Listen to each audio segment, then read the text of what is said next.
Heureux de pouvoir partager ce moment. Ce que je vous propose avec moi, de pouvoir simplement présenter encore ce temps devant Dieu. Bien évidemment, le Seigneur est là par son esprit. Et ma prière, c'est que ces quelques paroles que nous allons pouvoir partager ensemble soient surtout, pas seulement une prédication de plus, mais qu'il y ait un réel impact dans nos cœurs. Je vous invite à prier avec moi maintenant. Seigneur, toi qui es vivant, toi qui es le Dieu de notre salut, toi qui es celui qui, comme nous l'avons chanté, délivre encore, celui qui redonne la vue aux aveugles, celui qui permet aux malades d'être guéris, celui qui permet de donner un sens à chacune de nos vies.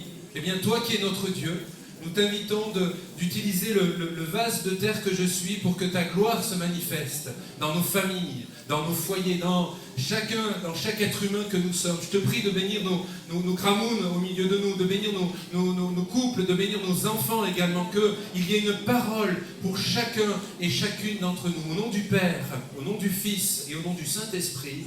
Amen. Amen. Que Dieu soit béni.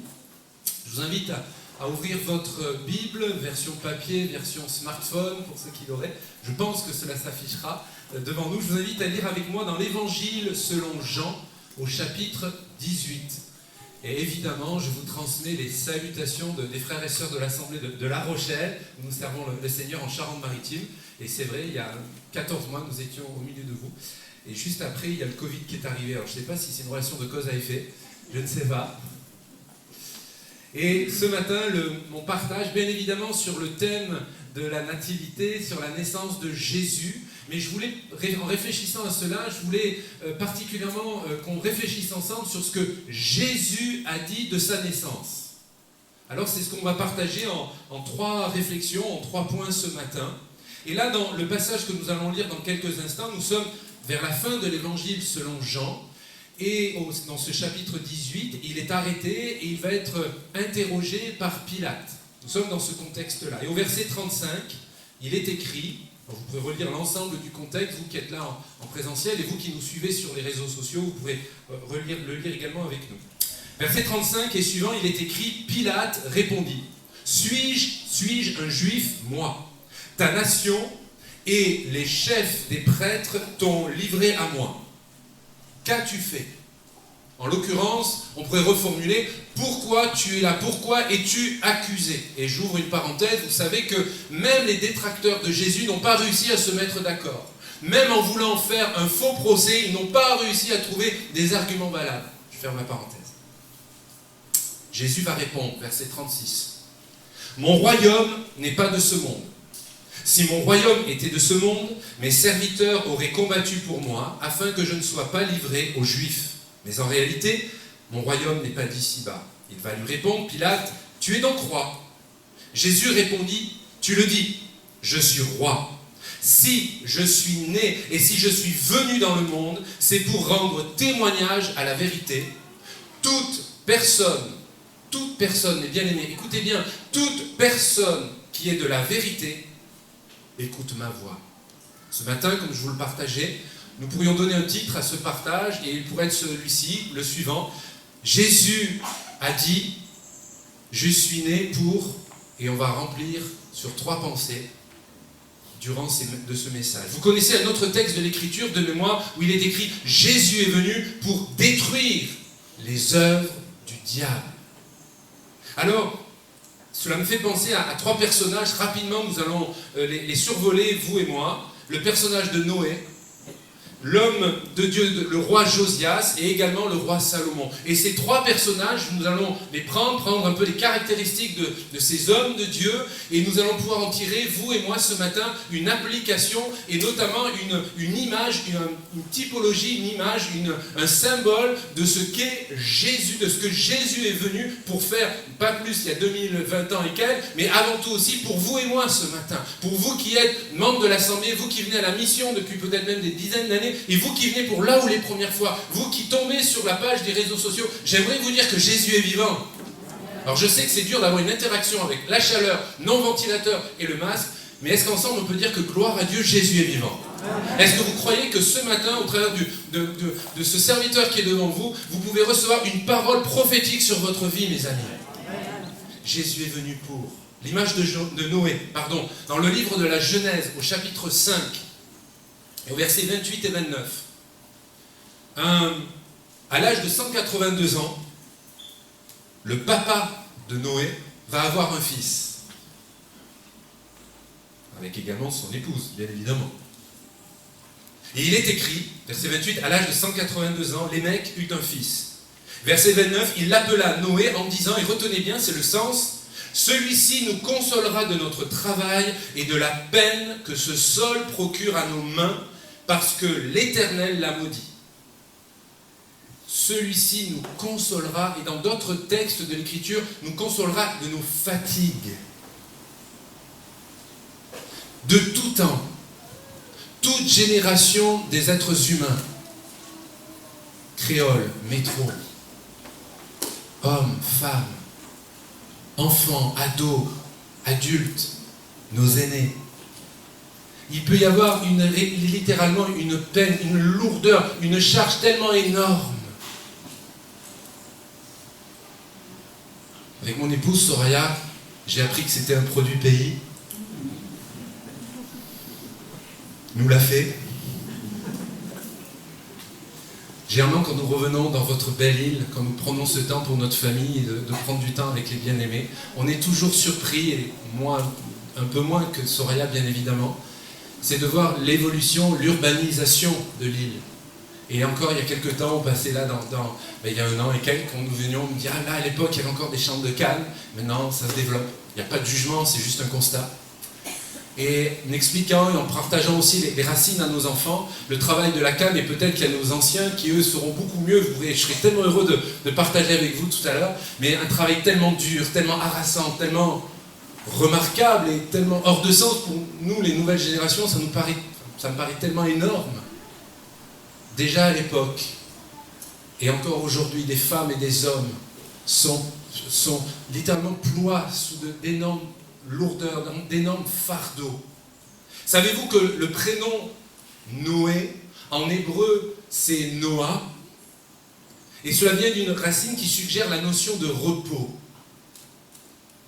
Dans le contexte de la naissance de cet homme de Dieu, à l'époque c'était qu'un bébé bien évidemment, Noé, il y avait déjà son aïeul Caïn avait bâti une ville pour fuir Dieu. Combien d'hommes et de femmes, pensant que ça ira mieux, ils fuient le Seigneur, ils fuient de la mission, ils se disent comme un don spirituel tout à l'heure, se disent mais Dieu ne me parle pas, mais c'est normal, ta Bible est fermée. Il y avait un autre homme, un homonyme de son père, Lémec, pas son papa mais un autre, qui avait institué la polygamie. Et certains, en prenant un texte, en faisant ce qu'ils veulent, se disent mais dans la Bible, regardez, Dieu autorise la polygamie. Non, j'aimerais vous dire que non, absolument pas. Si vous êtes d'accord, j'aimerais vous rappeler qu'il est réservé pour un homme une seule femme. Moi je dis amen. Et je l'assume totalement, parce que c'est Dieu qui l'a créé ainsi. La notion du mariage, de l'épanouissement de l'homme et de la femme. Dans ce contexte-là, Noé va vivre dans un temps de méchanceté particulièrement fort. Rien de nouveau sous le soleil. Et la vocation de cet homme, Noé, sera de procurer du repos et de la consolation. Mais bien plus que Noé, j'aimerais vous dire que Jésus est venu, bien sûr pour détruire les œuvres du diable, mais pour apporter consolation, repos à ceux qui en ont besoin. Et là, 2 axes, deux pensées qui viennent à cette pensée centrale. Faire d'abord la paix avec Dieu. Parce que des bien-aimés peuvent venir à l'assemblée, peuvent venir de même depuis des années. Si vous ne vous êtes pas repentis, convertis, engagés dans les eaux du baptême et suivre le Christ, j'aimerais vous dire, notre pasteur l'a rappelé dans sa prière, mais votre nom n'est pas inscrit dans le livre de vie. Ce n'est pas un listing d'assemblée locale qui permettra d'avoir le listing du Seigneur. Par contre, le plus important, c'est d'être inscrit dans le livre de Jésus. J'aimerais vous dire ce matin, à l'instar de Noé, Jésus est venu pour transmettre la paix, la consolation, la paix avec Dieu. Mais pour les croyants, les disciples, les femmes et les hommes de Dieu que nous sommes, que vous êtes, mes bien-aimés, j'aimerais vous dire que vous pouvez recevoir la paix du Seigneur dès à présent. Il suffit de la saisir, de dire Seigneur, je le crois, j'en ai besoin pour ma vie. Le deuil, le processus de deuil, toutes ces choses que l'on peut vivre, on ploie sur des fardeaux, et puis culturellement, on n'a pas l'habitude, on n'ose pas s'exprimer. J'aimerais vous dire tout à l'heure à l'instant, à la fin de ce partage, en ce temps de prière qui se foudra court, bien sûr, priez de dire, Seigneur, j'aspire à cette paix intérieure, cette paix profonde, puissante, j'allais dire spirituelle, car Jésus est le même, mes amis. Jésus est venu pour apporter la paix. Jésus est né, au-delà de l'image de l'étable, les chapeaux aux décorateurs et décoratrices, plus qu'un symbole, plus qu'une fête, plus qu'une célébration. Noël, c'est chaque jour de nos vies. Noël, c'est la nativité. Noël, c'est proclamer l'amour de Dieu qui se propage dans chaque cœur de chaque être humain, mes bien-aimés. Noël, c'est annoncer la paix parmi les hommes de bonne volonté. Alléluia! Cet homme, Noé, pour terminer sur cette première pensée, sur cet homme, sur cet exemple, fut un prédicateur de la justice de l'Éternel. Ce n'est pas nous qui nous prêchons nous-mêmes, mais nous apportons, et le mot prêcher, comprenons-nous bien, ce n'est pas seulement pour le prédicateur, mais chaque témoin, chaque ambassadeur de Jésus, vous êtes invités à proclamer la bonne nouvelle. N'attendez pas de votre pasteur de témoigner à votre place. Peut-être, probablement, dans ces rencontres familiales, pas plus de 6 personnes par adulte, ce sera le bon moyen pour que vous puissiez annoncer la paix, peut-être faire la paix dans vos familles. Ça fait du mal, c'est pas évident quand nous sommes les fautifs, mais c'est d'autant plus compliqué quand nous ne sommes pas les fautifs. Et quand, poussés par le Saint-Esprit, là je sors de mes notes, mais je crois que c'est conduit par le Saint-Esprit, poussés par le Saint-Esprit justement, de tendre la main parce que nous sommes les enfants de Dieu, de tendre la main. La Bible déclare qu'il ramènera le cœur des enfants vers celui des parents, des pères, mais aussi celui des parents vers celui des enfants. Souvent, nous les adultes, on se dit, mais ce sont les plus jeunes générations, ces cocos tête dure, ils sont sur cet aspect-là. Mais peut-être que nous-mêmes, soyons honnêtes, soyons vrais devant le Saint-Esprit ce matin.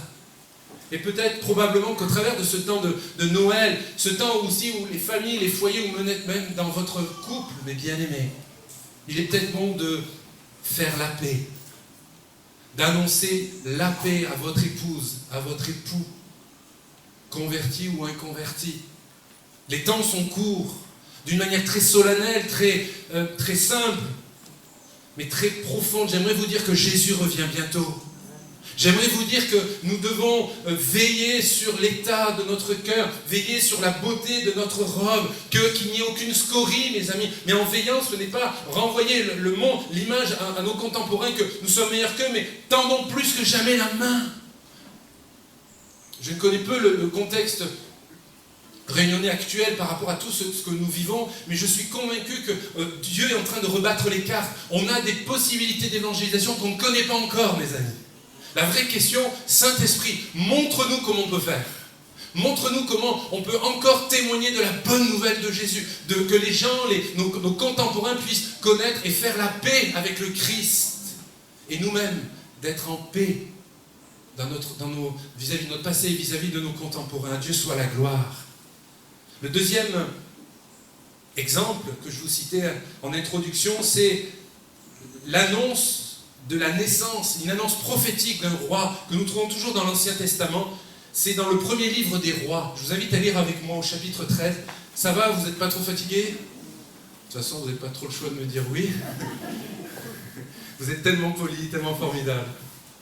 1 roi chapitre 13 et les 3 premiers versets. Et là, je vais être, le temps passant, mais vraiment je vous invite à lire ce passage. Savez-vous que nous n'oublions jamais, mes bien-aimés, que le surnaturel de Dieu, c'est que ça devrait être pour vous et moi quelque chose de quotidien. L'exercice des dons spirituels, nous sommes le peuple de la Pentecôte. Invitons le Seigneur par son esprit à nous renouveler dans ces choses. Prenons cet exemple au verset 1er de ce chapitre. 1 roi chapitre 13. Or, un homme de Dieu, remarquez qu'il n'est pas mis son nom, il n'y a pas une pub Facebook pour annoncer le nom de ce ministère, mais le plus important, ce n'est pas le porte-parole, c'est le message. Or, un homme de Dieu arriva de Juda à Béthel, sur l'ordre de l'Éternel, pendant que Jéroboam se tenait près de l'autel pour brûler des parfums. Nous sommes dans le contexte de la scission des territoires d'Israël entre les 10 tribus d'un côté et les 2 dernières de l'autre. Cet homme cria contre l'autel sur l'ordre de l'Éternel et il dit « Autel, autel, voici ce que dit l'Éternel. Un fils naîtra dans la famille de David, son nom sera Josias. Il offrira en sacrifice sur toi les prêtres des hauts lieux qui brûlent des parfums sur toi, et l'on brûlera sur toi des ossements humains. » Le même jour, il donna un signe en disant « Voici le signe que c'est l'Éternel qui a parlé. L'autel se fendra et la cendre qui se trouve dessus sera dispersée. » Pourquoi prendre ce texte en parlant de la naissance de Jésus, de la volonté de Jésus d'agir? Je vais vous expliquer ça dans quelques instants. Dans le contexte de cette lecture, de ce passage, il y a eu division. Il faut parler, il faut mettre les mots. Jéroboam veut faire comme ça se fait ailleurs. Donc il a regardé. Donc il a analysé. Donc il s'est dit, tiens, je le dis avec mes mots, pour que tout le monde puisse bien saisir la pensée centrale. Tiens, l'onction, l'action du Saint-Esprit, l'onction de Dieu, le ministère du Seigneur, bref, vous le nommez comme vous voulez, ça peut se reproduire.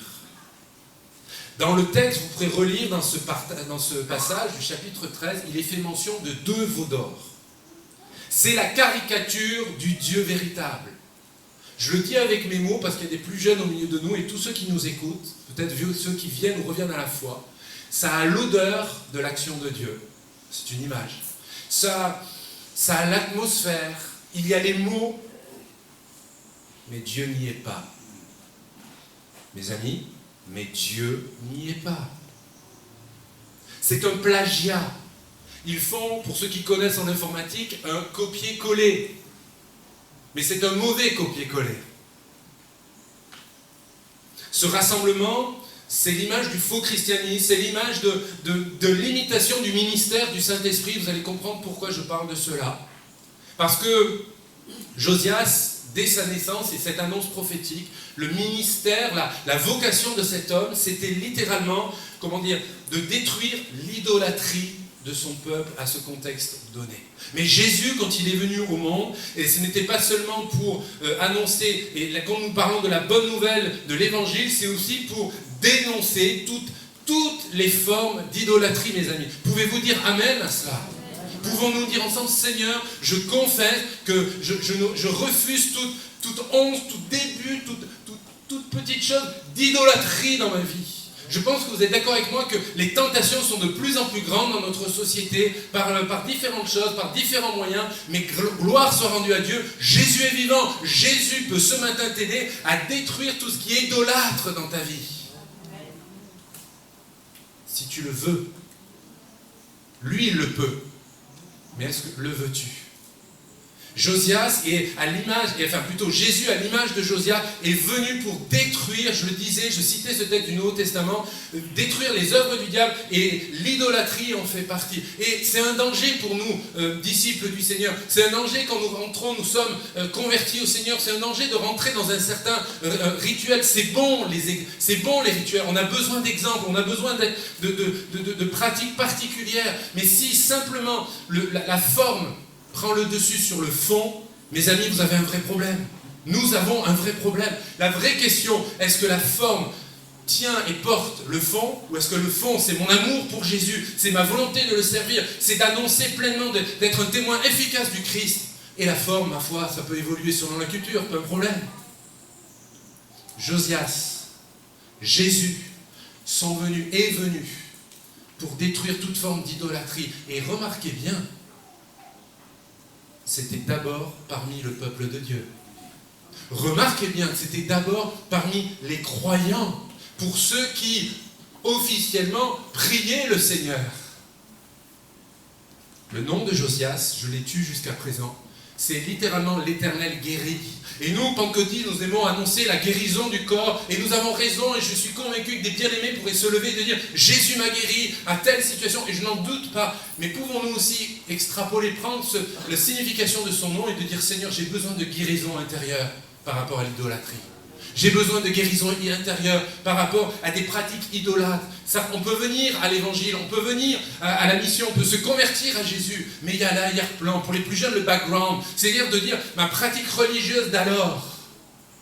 Et on se dit, tiens, ma foi, ça correspond globalement à ce que je connaissais avant. Mais peu importe que ça corresponde ou pas, Jésus est venu détruire toutes ces choses. Les pratiques, je m'entends, pas les personnes. Amen. Noé, Josias. Le troisième et dernier exemple, c'est le roi Salomon que nous lisons, que nous trouvons dans la première lettre, enfin plutôt le premier livre aux Chroniques. Nous sommes ce matin dans l'Ancien Testament, chapitre 22, et du verset 9 au verset 11. Toujours pareil, une annonce de la naissance, une annonce prophétique de la naissance de cet homme de Dieu. Et au verset 9, 1 Chronique 22, verset 9, « Tu auras un fils qui sera un homme de repos, et à qui je donnerai du repos en le délivrant de tous les ennemis qui l'environneront.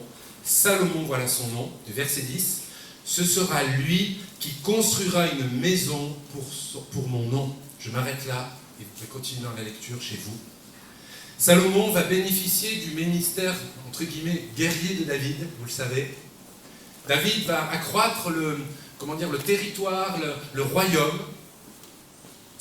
Son fils, un de ses fils, Salomon, va prendre la suite, on peut s'exprimer ainsi. Et il y a ce verset 10. Ce sera lui qui construira une maison pour mon nom. La vocation de Salomon, ce n'était pas la luxure. La vocation de Salomon, c'était d'être un bâtisseur, de bâtir le temple. Un homme de repos, c'est son caractère. Et j'aimerais vous dire, et c'est ma dernière pensée, que Jésus est venu pour deux aspects. Premièrement, pour bâtir des vies. Pas seulement pour engranger des femmes et des hommes à une pratique religieuse, mais bâtir des vies.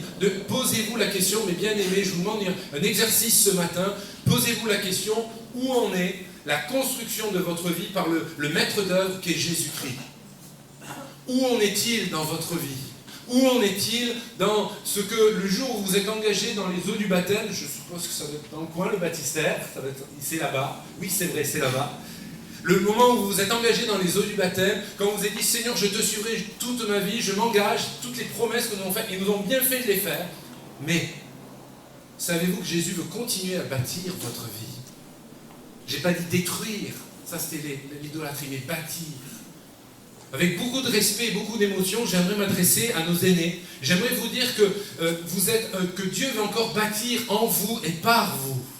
J'aimerais vous dire de la part des plus jeunes, je m'y associe, qu'on a besoin de vous. Je pensais que vous alliez dire amen à ça. Moi je suis content, mais bon, je vois ma femme qui me regarde, je ne sais pas. Mais plus que besoin, que je suis convaincu par l'assistance du Saint-Esprit que Dieu va encore bâtir en vous encore quelque chose de plus précieux pour sa gloire. Et pour tous, pour l'ensemble, pour nos plus jeunes, comme pour ceux qui vont revenir et ceux qui vont se convertir, annonçons le message que Jésus, bien sûr, sauve, bien sûr, guérit, bien sûr, libère, bien sûr, baptise du Saint-Esprit, mais c'est Jésus veut bâtir des vies, bâtir des disciples, bâtir des femmes et des hommes, bâtir des couples équilibrés, pardonnez-moi l'expression, bien dans leur basket, mais ce n'est pas le terme, mais bien équilibrés physiquement, spirituellement, mentalement. Combien d'hommes et de femmes que nous pouvons côtoyer, peut-être ici-bas, sont cabossés par la vie. Mais Jésus est venu pour bâtir des vies. Et aussi, nous en tant que croyants, bien sûr que c'est nous l'Église, et nous sommes dans ce temple ce matin, nous sommes appelés aussi à bâtir un temple. Pour que ce temple puisse rayonner dans les ténèbres spirituelles de nos villes et de nos villages. J'ai beaucoup apprécié l'ensemble de la qualité de la louange ce matin et des paroles chantées puissantes, et particulièrement un, où nous proclamons que sur nos villes et nos villages, l'Évangile puisse rayonner. Au-delà du merveilleux cantique, ne serait-ce pas ça aussi le message de Noël ? Au-delà d'un merveilleux cantique, ne serait-ce pas là aussi le message que Jésus aimerait te dire ce matin, ou t'encourager, ou te renouveler dans ton témoignage, certes, mais aussi tu peux rayonner au travers de ton travail, de tes études, de qui tu es. Ce que tu es, c'est Dieu qui l'a voulu ainsi. Merci Seigneur pour les artisans qu'il y a au milieu de nous. Merci Seigneur pour les artisans qu'il y a au milieu de nous.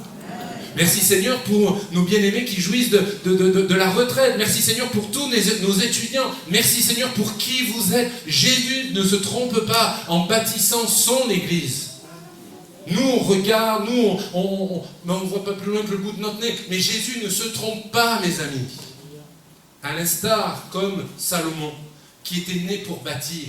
Jésus est venu pour son Église, pour bâtir son Église, pour s'entourer de ces millions. Et quand vous lisez les textes de l'Écriture, notamment dans l'Apocalypse, on sera nombreux, mes amis, au ciel. Mais il y a encore de la place. Il y a encore de la place. Je conclurai par un dernier verset. Le livre de Job, au chapitre 5 et au verset 7. On peut le lire ensemble, ce ne sera qu'un verset. Le livre de Job, au chapitre 5 et au verset 7.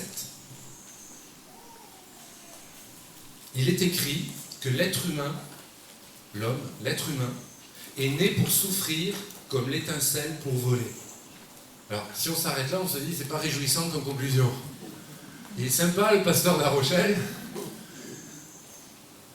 mais je vous invite à relire et on va méditer ensemble. L'homme, l'être humain, est né pour souffrir comme l'étincelle pour voler. Là, il est fait mention de l'homme sans l'espérance du Seigneur. Objectivement. Quand nous voyons la folie de notre monde, la folie consumériste, de la consommation à tout va, la folie dans les embouteillages, on demande d'où elles viennent toutes ces voitures, la folie dans tous ces centres commerciaux, les gens n'ont pas d'argent mais on dépense. Il y a un vide phénoménal dans le cœur de chaque être humain, peu importe leur âge, peu importe la culture, peu importe le niveau d'instruction. L'homme est né pour souffrir comme l'étincelle pour voler. Le mot étincelle, en hébreu, signifie littéralement fils de la flamme, enfant de la flamme. Et là, je vais amener, et ce sera, je le dis, ma conclusion. En hébreu, cette étincelle, il y a soit l'étincelle de notre société, inspirée par l'ennemi de notre âme. Mais si vous et moi, au travers de Noël, au travers de ces 3 points qu'on a pu partager, Noé, né pour donner du repos, Jésus est venu pour donner du repos, être en paix et vivre la paix. Josias, né pour détruire l'idolâtrie, Jésus est venu pour détruire toutes les œuvres du diable. Salomon, comme Jésus, est venu pour bâtir un temple, Jésus est venu pour bâtir son Église. Vous et moi, nous avons ce potentiel, cette possibilité de transmettre une étincelle. La vraie question, quelle étincelle voulez-vous transmettre pour Noël ? Quelle étincelle voulez-vous transmettre aujourd'hui ? Quelle étincelle voulez-vous transmettre à votre compagnon inconverti, à votre épouse qui ne vient plus à l'assemblée, à vos enfants, vos petits-enfants ? Quelle étincelle voulons-nous transmettre ? Un fils de la flamme ou être des enfants de Dieu ? Voulons-nous être de ces femmes et de ces hommes qui brillent d'une étincelle ? Alors, il y a, parfois pour des gâteaux anniversaires, vous pouvez acheter des bougies, il y a plein de petites étincelles, ça dure quelques instants et puis c'est tout. C'est beau, ça fait pshhh, mais c'est éphémère, ça ne dure pas longtemps. Ou alors, vous avez des bougies qui ne payent pas de mine, mais la lumière, elle est là, et bien là. Vous l'avez compris, je vous encourage ce matin que votre étincelle de vie soit comme la deuxième que je vous ai partagée. Mesdames, mesdemoiselles, soyez des femmes de Dieu. Vous puissiez briller de l'étincelle de Jésus dans votre vie. Mes frères, soyons des hommes de Dieu, remplis, spirituellement forts, pour conduire nos foyers comme le Seigneur le souhaite et le désire. Transmettons l'étincelle à notre prochain. Transmettons l'étincelle de Jésus dans nos familles et dans nos foyers. Si vous êtes d'accord, je vous inviterai à remplir, ça c'est l'habitude de La Rochelle, à baisser vos fronts maintenant, à ranger vos Bibles, et on va prier ensemble quelques instants. Bien sûr, ce temps, ce culte, cette célébration va se terminer. Et j'aimerais, avant de laisser la place à notre pasteur, que nous puissions prendre un temps de prière, de recueillement.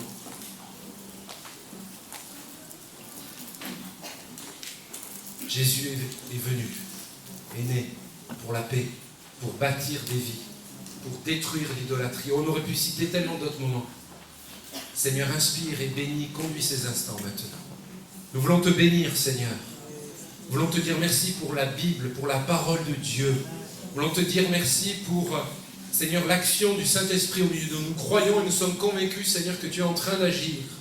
Merci de bénir mes frères, mes sœurs, les familles, les foyers que nous représentons, ceux qui sont là comme ceux qui nous suivent, Seigneur, en direct. Seigneur, que par ta grâce, que par ton bon esprit, tu puisses relever le faible, que tu puisses, que ces paroles prophétiques soient pour celui et celle qui est venu en attendant une parole puissante de ta part. Bien Seigneur, nous le croyons qu'elle a été apportée. Et bien Seigneur, continue ton œuvre au nom de Jésus. Et que ceux et celles qui sont là, qui ont été touchés, bouleversés, puissent vraiment mettre leur vie en règle. Nous avons parlé de l'idolâtrie, nous avons parlé de citer que l'idolâtrie peut nous envelopper si facilement. Eh bien Seigneur, nous croyons encore que tu es le Dieu qui délivre encore ce matin. Bénis ton œuvre dans nos vies. Bénis ton œuvre au milieu de nous. Bénis ton œuvre au travers de ce temple, du témoignage et de toutes les paroisses au sein de l'assemblée et de toutes les assemblées sur l'île de la Réunion. Bénis nos frères. Bénis tous ceux, les responsables des œuvres, chaque frère, chaque sœur, ceux qui ont à cœur, mon Dieu. Bénis ton œuvre au milieu de nous. Te bénissons pour la venue de Jésus. Et comme nous l'avons lu, Seigneur, nous ne sommes pas seulement nés pour souffrir, mais nous maintenant nous pouvons dire que notre vocation, nous sommes nés pour te servir. Amen.